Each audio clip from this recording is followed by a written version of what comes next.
আরে ওয়াকফ বিল আসার সাথে সাথে গুজরাটের 27 নভেম্বর 600 বছর আগের জুম্মা মসজিদ, 600 বছর আগের এক দরগাকে জিসিপি দিয়ে খুঁড়ে নিস্তে নাবুদ করে দিয়েছে, শহীদ করে দিয়েছে, কালাম করে দিয়েছে।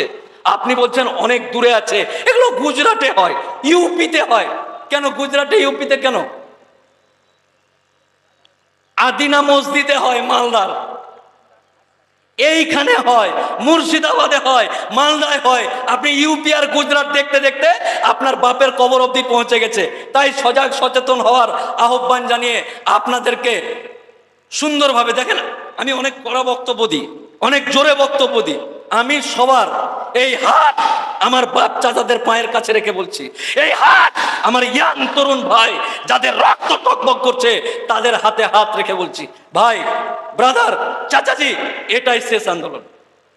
আপনি কোন পার্টি করেন করেন, কোন রাজনীতি করেন করেন, যা ইচ্ছা তাই করেন, কিন্তু আল্লাহর কসম, আল্লাহর সম্পত্তি বাঁচাতে আপনাদেরকে এই আন্দোলনটাকে দীর্ঘস্থায়ী করতে হবে।